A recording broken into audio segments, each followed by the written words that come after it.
ओम शांति। आज 11 जून 2026 के प्यारे बाप दादा के अनमोल मधुर महावाक्य हैं। आज की मुरली के सार में प्रियतम बाबा ने पूरा वर्षा लेने के लिए कहा कि एक बाप से ही प्रीत रखनी है, कोई भी देहधारी से प्रीत नहीं लगानी है, क्योंकि बाबा कहे अभी विनाश का समय है, वही महाभारत लड़ाई अभी लगनी है। इसलिए गाया हुआ है ना, विनाश काले विपरीत बुद्धि विनश्यंती, विनाश काले प्रीत बुद्धि विचयंती। बाबा कहे तुमको एक पारलौकिक बाप से ही प्रीत लगानी है तो तुम पूरे वर्षे के अधिकारी बनेंगे। और साथ में कहा कि तुम्हारे में जो तीव्र प्रीत वाले हैं वह बाप से पूरी प्रीत रखते हैं।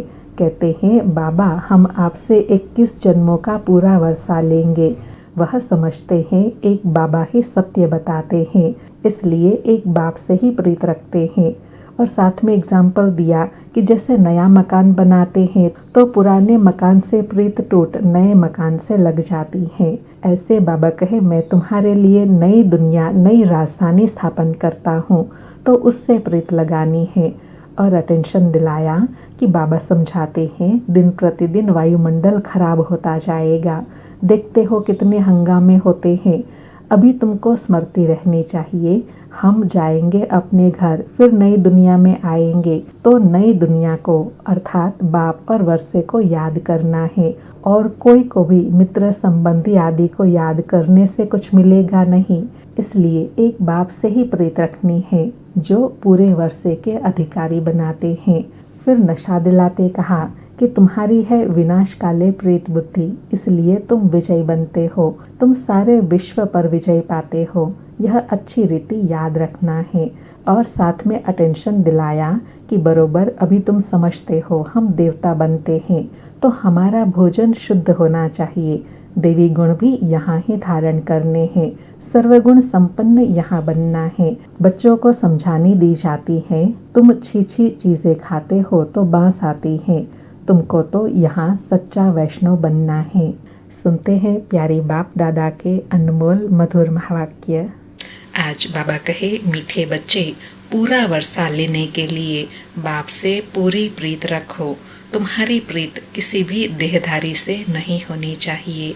मीठे बच्चे पूरा वर्षा लेने के लिए बाप से पूरी प्रीत रखो, तुम्हारी प्रीत किसी भी देहधारी से नहीं होनी चाहिए। आज मुरली से प्रश्न है, जो अपने देवी संप्रदाय के होंगे उनके सामने कौन से अक्षर घूमते रहेंगे? जो अपने देवी संप्रदाय के होंगे उनके सामने कौन से अक्षर घूमते रहेंगे?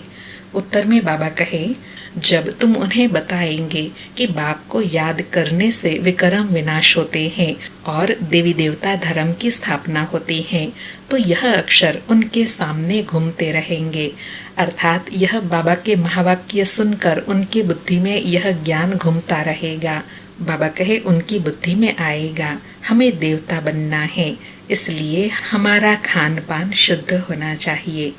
आज मुरली में गीत बजा, भोलेनाथ से निराला कोई और नहीं, ऐसे बिगड़ी को बनाने वाला कोई और नहीं। ओम शांति। भोलानाथ के बच्चे सुन रहे हैं, किससे? बाबा कहे भोलानाथ के बच्चे किससे सुन रहे हैं? भोलानाथ से। भोलानाथ शिव को ही कहा जाता है, उनका नाम ही शिव है। भोलानाथ के बच्चे अर्थात शिव के बच्चे। बाबा कहे भोलानाथ कहो शिव कहो एक ही बात है, आत्माएं सुन रही हैं इन कानों से। अभी तुम बच्चे आत्म अभिमानी बने हो। बच्चे टेप पर भी मुरली सुनते हैं तो समझते हैं। क्या समझते हैं? कि शिव बाबा हमको अपना परिचय देते हैं, मैं सभी आत्माओं का बाप हूँ, जिसको तुम परम पिता परम आत्मा यानी परमात्मा कहते हो, उनको सदैव फादर ही कहते हैं। कौन कहते हैं कि वह फादर हैं? बाबा कहे फादर यह कौन कहता है? आत्मा कहती है, बच्चे कहते हैं। बाबा कहे आत्मा को अब ज्ञान मिला है और कोई मनुष्य मात्र को यह ज्ञान नहीं है। हम आत्मा को दो बाप हैं, एक साकार एक निराकार, वह परम पिता है, यह समझाने और कोई दे ना सके। बाबा कहे तुम बच्चों के सिवाय व बाबा के सिवाय बाबा का परिचय कोई दे न सके। बाबा कहे बाप के सिवाय और कोई यह पूछ न सके। बाप ही पूछते हैं, तुम जो कहते हो परमपिता परमात्मा गॉड फादर, वह तुम किसके लिए कहते हो? क्या लौकिक बाप के लिए व पारलौकिक बाप के लिए? बाबा कहे परमपिता परमात्मा व गॉड फादर हम किसके लिए कहते हैं? जरूर पारलौकिक बाप के लिए कहते हैं। बाबा पूछे, लौकिक फादर को गॉड फादर कहेंगे? हिंदी में अक्षर भी है परमपिता, वह तो एक ही निराकार है। ईश्वर प्रभु व भगवान कहने से बाप सिद्ध नहीं होता। गॉड फादर अक्षर अच्छा है। आत्मा ने कहा, हमारा गॉड फादर, लौकिक फादर तो सिर्फ शरीर का बाप है। तुम सबसे पूछा जाता है, तुमको कितने फादर्स हैं? एक है लौकिक, दूसरा है पारलौकिक, दोनों में बड़ा कौन? बाबा कहे लौकिक पारलौकिक दो फादर सबको हैं, तो बड़ा कौन? जरूर कहेंगे पारलौकिक फादर। उनकी महिमा है सब पतितों को पावन बनाने वाला पारलौकिक बाप। यह भी अभी तुम समझते हो, दुनिया में यह कोई भी नहीं समझते। बाप ने समझाया है, तुमको पारलौकिक बाप से प्रीत है। और कोई के है विनाश काले विपरीत बुद्धि, विनाश का अभी समय है। वही महाभारत की लड़ाई अब लगनी है। एरोप्लेन टैंक्स आदि एक दो को सप्लाई कर रहे हैं, सबको देते जाते हैं। पैसे से जिसको जो चाहे उनको देते जाते हैं, उधार पर भी लेते हैं। तो प्लेन बारूद आदि यह सब खरीद करते हैं। यह सब चीजें बड़ी महंगी होती हैं। बाबा कहे यह विनाश की सामग्री बड़ी महंगी होती है। विलायत वाले बनाते हैं, वह फिर बेचते रहते हैं। भारतवासी थोड़े ही एरोप्लेन आदि बेचते हैं। यह सब चीजें बाहर से आई हुई हैं। अब जो चीज खरीद करेंगे सो जरूर काम में लाएंगे, फेंकने के लिए थोड़े ही लेंगे। वह है विनाश काले विपरीत बुद्धि यादव संप्रदाय, जो यूरोप में रहते हैं। उनमें सब आ गए। बाबा कहे यादव में सब आ गए। भारत तो अविनाशी खंड है, क्योंकि अविनाशी बाप का बर्थ प्लेस है। बाप आते ही तब हैं जब पुरानी दुनिया खत्म होनी है, और जन्म वहाँ लेते हैं जहाँ कभी खत्म नहीं होना है। बाप आया था तब तो शिव जयंती मनाते हैं, परंतु उन्हों को यह पता नहीं है, क्या नहीं पता कि शिव बाबा कब आते हैं। बाबा कहे शिव जयंती मनाते हैं, लेकिन एक्चुअल में कौन से समय पर शिव बाबा आते हैं यह नहीं जानते। बाबा कहे आते भी उस समय है जबकि विनाश के लिए तैयारियां हो रही हैं। अब बाप कहते हैं वह है यूरोपवासी यादव संप्रदाय, जो सतयुग में होते नहीं, न बौद्धि न क्रिश्चियन आदि होते हैं। अब बाप कहते हैं उन्हों की है विनाश काले विपरीत बुद्धि, क्योंकि परमात्मा को सर्वव्यापी कह देते हैं। तो बाबा कहे जब सर्वव्यापी कह दिया तो फिर योग किन से लगाएंगे, इसलिए विनाश काले विपरीत बुद्धि हो जाते हैं। बाबा कहे तुम हो विनाश काले प्रीत बुद्धि, तुम बाप को जानते हो, तुम समझते हो। हमने 84 जन्म लिए हैं, 84 जन्मों में पाप आत्मा तमो प्रधान बन गए हैं। भारतवासियों ने ही 84 जन्म लिए हैं। अब नाटक पूरा होता है, सबको वापस जाना है। तुमको बाप राजयोग सिखा रहे हैं। यह है सबकी कयामत का समय, अर्थात मौत का समय। तो उन यादवों की भी ईश्वर से प्रीत नहीं है, इसलिए विनाश काले विपरीत बुद्धि कहा जाता है।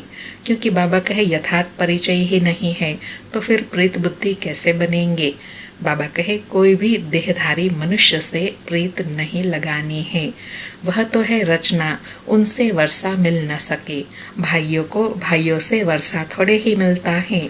यह तो अच्छी रीति से समझाया है, तुम बच्चे अभी समझते हो। क्या समझते हैं कि उनकी है विनाश काले विपरीत बुद्धि और तुम्हारी है प्रीत बुद्धि। इसमें भी जो तीव्र प्रीत वाले हैं, बाप से पूरी प्रीत रखते हैं। हम बाबा से 21 जन्म का वर्षा लेते हैं, वह बाबा ही सत्य बताते हैं और कोई से प्रीत नहीं रखनी है। जब नया मकान बनाते हैं तो फिर नए मकान से प्रीत लग जाती है। समझा जाता है पुराना मकान टूट जाना है, तो हम भी पुरानी दुनिया से दिल तोड़ते जाते हैं। बाबा कहे जिनको यह परिचय मिल गया, समझ मिल गई, तो वो ये समझ जाते हैं कि बाबा हमारे लिए नई दुनिया बनाने आए हैं, तो बुद्धि वहाँ ऑटोमेटिकली लग जाती है, पुरानी दुनिया से दिल हट जाती है। बाबा कहे बाप समझाते हैं दिन प्रतिदिन वायुमंडल खराब होता जाएगा, देखते हो कितने हंगामे होते हैं। बाबा कहे समय को तो देख रहे हो ना, कितने हंगामे हो रहे हैं, तो समझेंगे कि बस अभी यह खलास होते हैं, हमको जाना है नई दुनिया में, तो नई दुनिया को याद करना पड़े, बेहद के बाप और वर्षे को याद करना है, और कोई को याद करने से कुछ मिलेगा नहीं। मनुष्य भक्ति मार्ग में कितना याद करते हैं, माँ बाप मित्र संबंधियों को याद करते हुए भी फिर देवी देवताओं को कितना याद करते हैं। बाबा कहे जब दुखी होते हैं तो अपने माता पिता संबंधी आदि होते हुए भी उस पारलौकिक बाप को व देवी देवताओं को याद करते हैं। बाबा कहे पानी में स्नान करते हैं, उनको पतित पावनी कहते हैं, दिखाते हैं तीर मारा और गंगा निकल आई, गंगा जल मुख में देते हैं। बाबा कहे गंगा को पतित पावनी समझते हैं ना, तो जब कोई मनुष्य का अंतिम समय होता है तो गंगा जल मुख में देते हैं, समझते हैं पावन हो जाएंगे, सदगति मिल जाएंगी। बाबा कहे समझते हैं थोड़ा भी गंगा जल मिलने से मुक्ति को पा लेंगे। बाप कहते हैं यहाँ है ज्ञान की बातें, तुम थोड़ा भी ज्ञान सुनते हो तो फल मिल जाता है। बाबा ने कितना गुह्य कनेक्शन बताया कि वो पानी की गंगा को पतित पावनी समझते हैं, लेकिन बाबा कहे वास्तव में ज्ञान की बात है कि जब तुम ज्ञान को समझ जाते हो, बुद्धि में बैठ जाता है, निश्चय हो जाता है, तो उसका फल जरूर मिलता है। जितना निश्चय उतना फल मिलेगा। बाबा कहे यह ज्ञान सुनने की बात है, अमृत पीने की चीज नहीं है, यह नॉलेज है। ऐसे नहीं समझो कि भोग के दिन अमृत पिलाते हैं, नहीं, वह तो मीठा पानी है। बाबा कहे अमृत का मतलब यह भी नहीं कि जो सतगुरुवार के दिन अमृत पिलाते हैं, नहीं, एक्चुअल अमृत है ज्ञान, जिस ज्ञान से आत्मा पावन बनती है, आत्मा की धुलाई सफाई होती है, फिर योग लगाना है। बाबा कहे बाकी यह है ज्ञान की बात। ज्ञान अर्थात बाप और सृष्टि के आदि मध्य अंत को जानना, यह सृष्टि चक्र कैसे फिरता है, कौन 84 जन्म लेते हैं, सब तो ले न सके, पहले पहले भारतवासी ही आते हैं, वही पूरे 84 जन्म लेते हैं, जो देवता थे वही 84 जन्म भोग पतित बन जाते हैं। बाप आकर फिर कांटों से फूल बनाते हैं। मनुष्य देह अभिमान में आकर विकारों में फंस पड़ते हैं।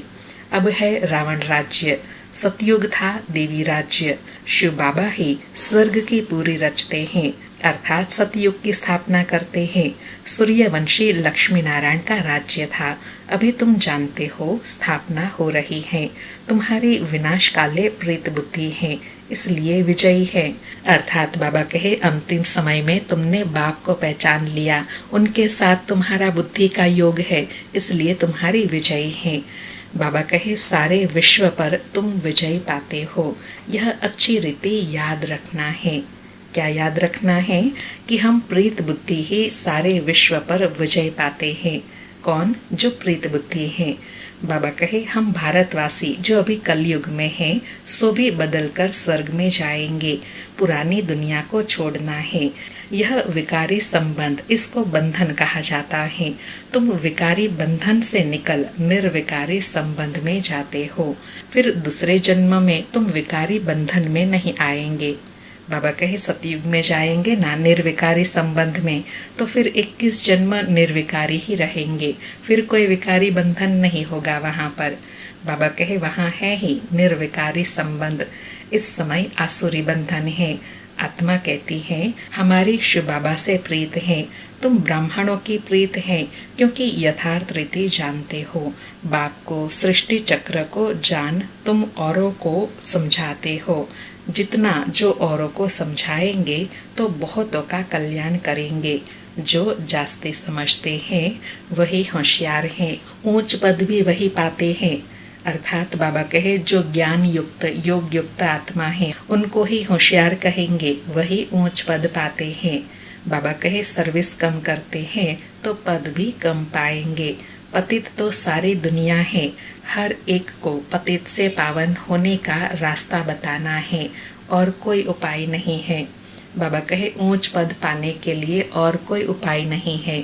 सर्विस करनी है, औरों को आप समान बाप समान बनाना है, सबको रास्ता बताना है। बाबा कहे याद से ही विकर्म विनाश होंगे। जो देवी संप्रदाय के हैं उनके सामने यह अक्षर जरूर गूंजेंगे। कौन से? कि जितना सर्विस करेंगे उतना ऊंच पद पाएंगे और जितना याद में रहेंगे उतना विकर्म विनाश होंगे। बाबा कहे समझेंगे यह तो ठीक बात है, बरोबर हम देवी देवता बनते हैं। हमारा भोजन भी शुद्ध चाहिए, देवी गुण भी यहाँ धारण करने हैं, सर्वगुण संपन्न बनना है। अभी तुम बन रहे हो। यह लक्ष्मी नारायण देवताएं हैं, इनको भोग लगाते हैं। तो क्या सिगरेट आदि का भोग लगाते हैं? सिगरेट पीने वाला ऊंच पद पा नहीं सकता। अंडरलाइन। बाबा कहे सिगरेट पीने वाला अगर कोई बाबा का बच्चा है तो वह कोई ऊंच पद नहीं पा सकेगा। बाबा कहे यह कोई देवी चीज नहीं है। सिगरेट पिएंगे व लहसुन प्याज आदि खाएंगे तो और ही गिर जाएंगे। कहते हैं यह छोड़ने से तबीयत खराब हो जाती है। बाबा कहते हैं शिव बाबा को याद करो। इसलिए बाबा कहते हैं ना, याद से तुम एवर हेल्दी वेल्दी बनते हो। तो याद में जास्ती रहने से तबीयत भी खराब नहीं होंगी, हेल्दी रहेंगे। बाबा कहे यह आदतें छोड़ दो तो तुम्हारी सदगति होंगी। सिगरेट की आदत तो बहुतों में रहती है, समझाने दी जाती है। देवताओं को कभी भी यह भोग नहीं लगाया जाता। बाबा के एग्जाम्पल के रूप में बाबा समझाते हैं कि देवता बनना है तो देवताओं का जो भोजन है वह भोजन हमें खाना है, अर्थात शुद्ध पवित्र भोजन खाना है, क्योंकि देवताओं को शुद्ध पवित्र भोजन का ही भोग लगाया जाता है। तो हम होवनहार देवताएं हैं, इसलिए शुद्ध भोजन खाना है। बाबा कहे तो तुमको इन जैसा लक्ष्मी नारायण जैसा यहाँ ही बनना है। तुम छीछी चीजें खाते रहेंगे तो वह बांस आती रहेंगी। सिगरेट व शराब पीने वालों से दूर से ही बांस आती है। तो तुम बच्चों को देवी गुण धारण करने हैं, वैष्णव बनना है, अर्थात पवित्र शुद्ध बनना है। बाबा कहे जैसे विष्णु की संतान है, तुम विष्णु अर्थात देवी संतान बनते हो। यहाँ तुम ईश्वरीय संतान हो संगम पर। यह तुम्हारा सर्वोत्तम जन्म है, देवताओं से भी उत्तम तुम हो। बाबा कहे तुम औरों को भी उत्तम बनाने वाले हो। यह है बेहद के बाप की मिशनरी। क्रिश्चियन लोगों की मिशनरी होती है ना, अपने क्रिश्चियन धर्म में बहुतों को कन्वर्ट करते हैं। यह है ईश्वरीय मिशनरी। तुम शूद्र से ब्राह्मण धर्म में कन्वर्ट हो, फिर देवता धर्म में कन्वर्ट हो जाते हो। तुम बच्चे जानते हो हम शूद्र से अब ब्राह्मण बने हैं। तुम जीते जी मरे हो, फिर जाकर देवता बनेंगे। गर्भ से जन्म मिलेगा। यहाँ तुमको बाप ने धर्म का बच्चा बनाया है, धर्मात्मा बनाने। अंडरलाइन। बाबा कहे संगम पर तुम बच्चों को धर्म का बच्चा बनाया जाता है, धर्मात्मा बनाने के लिए।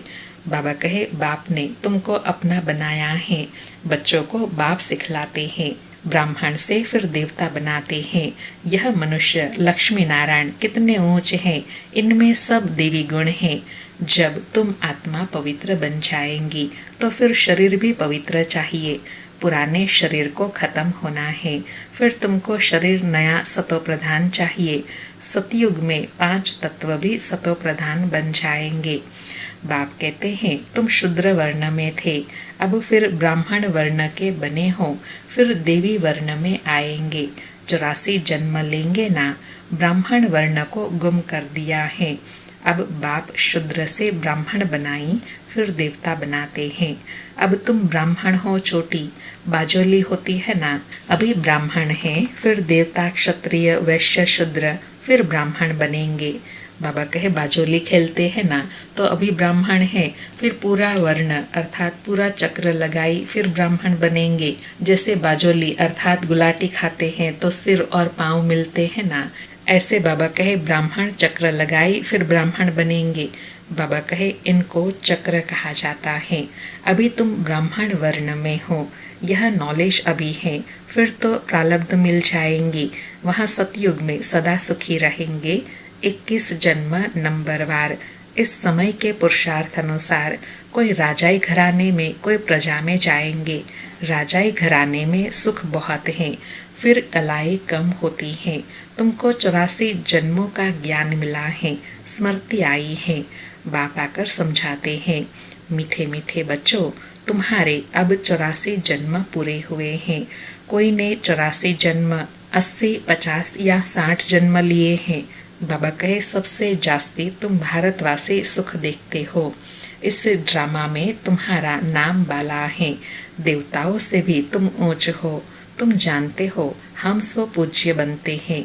सतयुग में हम किसी को पूजते नहीं, न हमको कोई पूजते। अर्थात बाबा कहे सतयुग में न पूज्य है न पुजारी है, सब संपन्न है। बाबा कहे वहाँ हम है ही पूज्य, फिर कलाएं कम होती जाती हैं। हम पूज्य से फिर पुजारी बन माथा टेकते हैं। द्वापर में हम पुजारी बनना शुरू करते हैं, अंत में फिर सभी व्यभिचारी बन जाते हैं। यह शरीर 5 तत्वों का बना हुआ है। उनकी कोई बैठ पूजा करते हैं तो उसको कहा जाता है, क्या कहा जाता है? भूत पूजा। क्योंकि बाबा कहे शरीर 5 तत्वों का बना है ना, क्योंकि बाबा कहे यह शरीर विनाशी है, तो इसलिए इसको भूत कहा जाता है। और शरीर की पूजा माना भूत पूजा हो गई। बाबा कहे हर एक में 5 भूत हैं। देह अभिमान का भूत, फिर काम क्रोध का भूत। भूत संप्रदाय कहो व आसुरी संप्रदाय कहो, बात एक ही है। बाप आकर फिर देवी संप्रदाय बनाते हैं। बाप आते हैं भूतों से छुड़ाने और अपने साथ योग लगाए देवता बनाने। बाबा कहे मैं किस लिए आता हूँ? तुम बच्चों को भूतों से छुड़ाने के लिए, अर्थात बुराइयों अवगुण विकारों से छुड़ाई, अपने साथ योग लगाई देवता बनाने के लिए। बाबा कहे गुरु नानक ने भी महिमा गाई है। कौन सी? परम पिता परमात्मा ने मनुष्य को देवता बनाया, वही पतितों को पावन बनाने वाला है। अच्छा, मीठे मीठे सिकिलधे बच्चों प्रति माता पिता बाप दादा का याद प्यार और गुड मॉर्निंग। रूहानी बाप की रूहानी बच्चों को नमस्ते। हम रूहानी बच्चों की रूहानी माता पिता बाप दादा को याद प्यार, गुड मॉर्निंग और नमस्ते नमस्ते। सारी मुरली से धारणा के लिए सार है। पहला पॉइंट, ब्राह्मण से देवता बनने के लिए जो भी छीछी आदतें हैं उन सबको छोड़ना है। शूद्र को ब्राह्मण धर्म में कन्वर्ट कर देवता बनाने के लिए ईश्वरीय मिशन के कार्य में सहयोगी बनना है। शराब, सिगरेट या जो भी गंदी आदतें हैं वह निकाल देनी है। दूसरा पॉइंट, इस विनाश काल के समय बाप से सच्ची प्रीत रखनी है। पुराना मकान टूटने वाला है, इसलिए इससे दिल निकाल नए से लगानी है। आज बाबा का वरदान है, श्रेष्ठ कर्म द्वारा सिमरण योग्य बनने वाले योग युक्त युक्ति युक्त भव। श्रेष्ठ कर्म द्वारा सिमरण योग्य बनने वाले योग युक्त युक्ति युक्त भव। स्पष्टीकरण है, आपका एक एक कर्म जितना श्रेष्ठ होगा उतना ही श्रेष्ठ आत्माओं में सिमरण किए जाएंगे। भक्ति मार्ग में नाम का सिमरण करते हैं, लेकिन यहाँ जो श्रेष्ठ आत्माएं हैं उनके गुणों और कर्मों को मिसाल बनाने के लिए सिमरण करते हैं। तो आप श्रेष्ठ कर्मों के आधार पर सिमरण योग्य बनते जाएंगे। इसके लिए योग युक्त बनो। योग युक्त बनने से हर संकल्प, शब्द व कर्म योग युक्त अवश्य होगा। उनसे अयुक्त कर्म व संकल्प हो ही नहीं सकता। यह भी कनेक्शन है। बाबा कौन सा कनेक्शन बता रहे हैं कि जो आत्मा श्रेष्ठ कर्म करके सिमरण लायक बन जाती है, फिर उनसे कोई भी अयोग्य कर्म नहीं होते हैं। उनके ही कर्मों का व गुणों का ही गायन मिसाल के रूप में सिमरण करते हैं। तो जो ऐसी सिमरनीय आत्माएं हैं वह सदा योग युक्त और युक्ति युक्त होंगे। उनके हर कर्म श्रेष्ठ होंगे। आज का स्लोगन है, निमित्त और निर्माण चित्त यही सच्चे सेवाधारी के लक्षण हैं। निमित्त और निर्माण चित्त यही सच्चे सेवाधारी के लक्षण हैं। आज के अव्यक्त इशारे हैं, सदा हर्षित रहने के लिए अपनी नेचर को सरल बनाओ, सहनशील बनो। आज सदा हर्षित रहने के लिए कहा कि सरल चित नेचर होंगी तो हर्षित रहने के साथ नैनों से, मुख से और चलन से मधुरता प्रत्यक्ष रूप में दिखाई देंगी। कभी मुख से कड़वा वचन नहीं निकालेंगे। उनका दिल, दिमाग, बोल सब एक समान होगा। दिल में एक, बोल में दूसरा, यह सरलता की निशानी नहीं है। सरल स्वभाव वाले सदा निर्माणचित, निरहंकारी, निस्वार्थी होते हैं। बाबा ने सरल स्वभाव को स्पष्ट किया कि सरल किनको कहेंगे? जिनका दिल, दिमाग, बोल सब एक समान होगा। जो दिल में है वही दिमाग में, और जो दिमाग में है वही बोल निकलेगा, वही कर्म होगा। जो निर्माणचित भी होंगे, निरहंकारी भी होंगे और निस्वार्थी होंगे। अच्छा, ओम शांति। शुक्रिया बाबा, शुक्रिया।